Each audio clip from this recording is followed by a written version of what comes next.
பத்திரிகையாளர் உமாபதி ஒரு வீடியோ முதல் வீடியோ வெளியிட்டிருந்தார். அந்த வீடியோவில் பல விஷயங்களை பேசியிருந்தார்.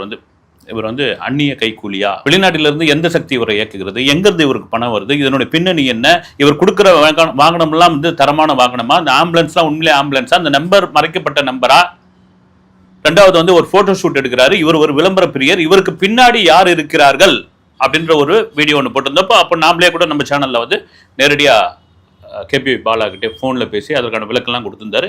நியூட்ரலாக இருந்தது.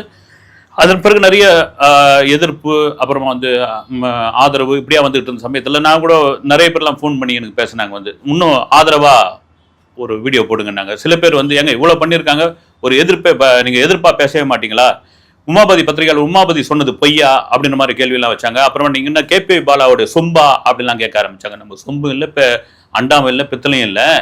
இதை தாண்டி முக்கியமான ஒரு விஷயம், ரெண்டாவது வீடியோ வெளியிட்டிருந்தார் உமாபதி பத்திரிகையாளர் அறம் நாடுன்ற சேனலில். அதில் குறிப்பாக அந்த ஆம்புலன்ஸ் சம்மந்தப்பட்ட சில ஆதாரங்களை முன் வச்சிருந்தார்.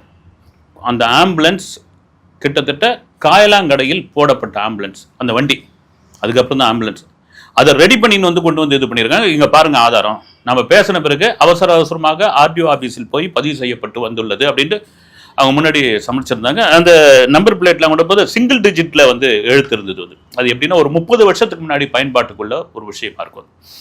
இதெல்லாம் தாண்டி கேபி பாலா தொடர்ச்சியாக சொன்ன விஷயம். இப்போ இந்த குற்றச்சாட்டுக்கெல்லாம் ஒரு பதிலாக பார்த்தீங்கன்னா சொல்லிட்டு இருக்காரு. அப்புறமா பத்திரிகையாளர் மீது ஒருமையில் பேசியிருந்தார் ஒரு வீடியோவில். Right, okay. ஏன்னா உமாபதி ஒரு சீனியர் ஜேர்னலிஸ்ட், அவரே கூட அந்த வீடியோவில் சொல்லியிருப்பார். அவர் என்னென்ன பத்திரிகை நிறுவனங்களில் என்னென்ன சேனல்களில் வேலை பார்த்துருக்காருன்னு.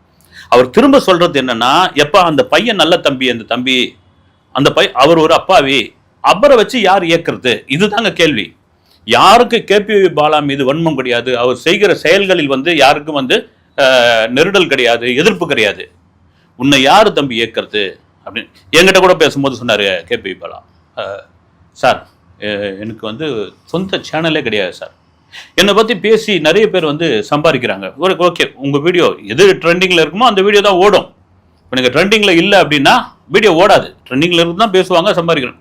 திரும்ப எல்லாருக்கிட்டையும் ஒரே பதிலாக சொல்கிறது என்னன்னா, சார் எனக்கு சொந்த சேனல் கிடையாது, நான் இன்ஸ்டாவில் தான் அவ்வளோ ஃபாலோவர்ஸ் வச்சுக்கிறேன், இன்ஸ்டாவில் வருமானம் கிடையாதுன்னு.